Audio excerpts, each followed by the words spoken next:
السلام علیکم ناظرین، آپ دیکھ رہے ہیں دیکھتے رہنا، اور میں ہوں آپ کا ہوسٹ عبداللہ عباسی۔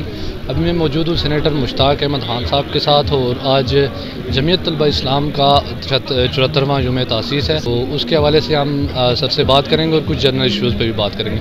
سب سے پہلے تو ہم ان کا بہت بہت شکریہ ادا کرتے ہیں کہ انہوں نے ہمیں کچھ وقت دیا اپنے قیمتی وقت میں سے۔ اور سب سے پہلے جو سوال میں کرنا چاہوں گا کہ اسلامی جمعیت طلبہ کو ہم دیکھتے ہیں کہ ان کے نظریات باقی جو لیفٹسٹ پارٹیاں ہیں، باقی اور بھی ہیں، ان سے بڑی مختلف نظر آتے ہیں، تو آپ کیسے ان کو بیلنس کیے ہوئے ہیں؟ کیونکہ آج کل مادہ پرستی کا دور ہے اور سارے جو ہے نا مٹیریلسٹک ورلڈ ہے، تو اس میں آپ کیسے ایک پراپر ایک جو قرآن و سنت والا سسٹم ہے وہ آپ اس میں مینیج کر رہے ہیں؟ بسم اللہ الرحمن الرحیم۔ اسلامی جمعیت طلبہ 1947 میں بنی ہے، اور یہ 1947 کے ٹوینز ہیں، ٹوینز آف 1947، پاکستان اور اسلامی جمعیت طلبہ۔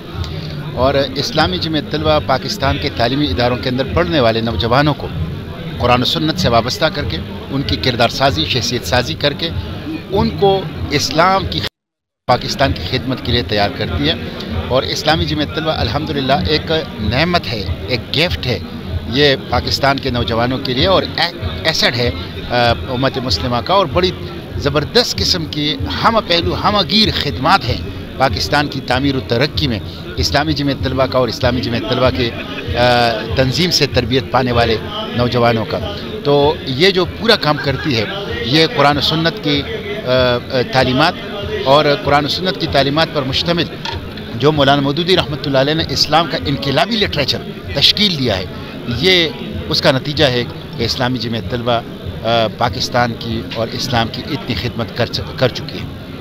جی، دوسرا میرا آپ سے سوال یہ ہے کہ کرنٹلی پاکستان کی 11 جو بڑی جماعتیں ہیں وہ پی ڈی ایم کا حصہ ہیں، آپ پی ڈی ایم کا حصہ کیوں نہیں؟ کہ آپ کو کوئی آفر آئی ہے یا آپ خود سے حصہ نہیں بنے؟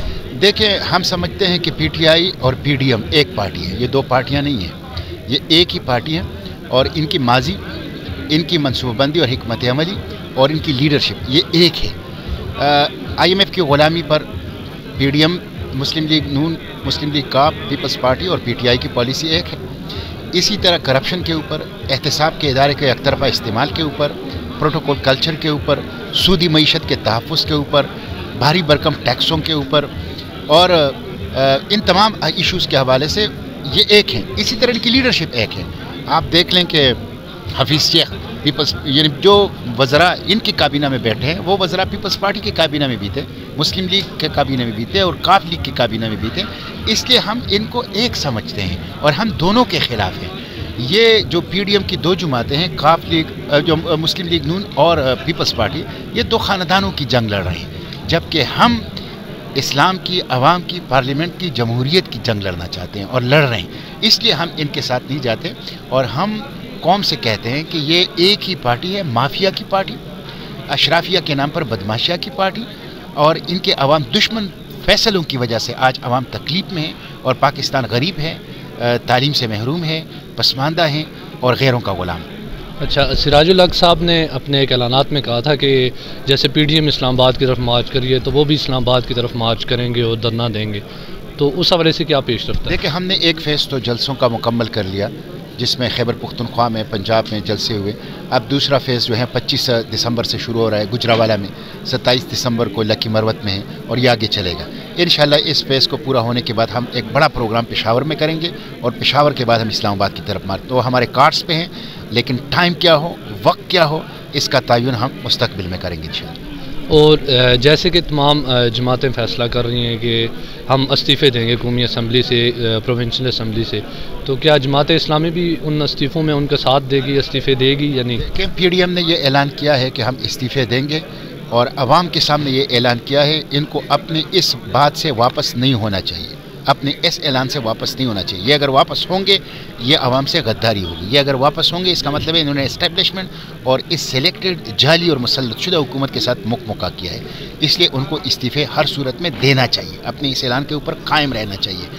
اور جب پی ڈی ایم استعفے دے گی تو جماعت اسلامی بھی استعفے دے گی۔ مطلب آپ ان استعفوں والی بات پہ آپ ان کے ساتھ ہیں؟ استعفوں والی بات پہ اس صورت میں ساتھ ہیں کہ جب یہ دیں گے تو ہم بھی یہ چاہتے ہیں کہ اس حکومت سے نجات مل جائے، تو ہم بھی استعفے دیں گے تاکہ اس حکومت کو گرا کے پاکستان کے کندھوں سے پی ٹی آئی اور عمران خان کا بوجھ اتار سکیں۔ اور کیا اگر مڈ ٹرم الیکشن ہوتے ہیں یا یہ حکومت گر جاتی ہے تو جماعت اسلامی کتنی طور پہ تیار ہے؟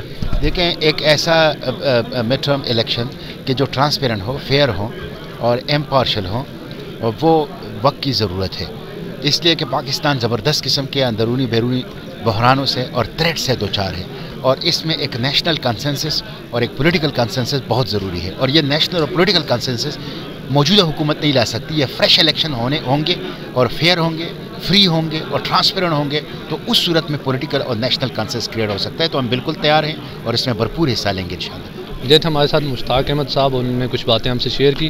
اگر آپ کو ہمارا کنٹینٹ پسند آ رہا ہے تو ہمارے چینل کو لائک کریے، سبسکرائب کریے اور دیکھتے رہنا کے پیج کو اور شیئر کیجیے۔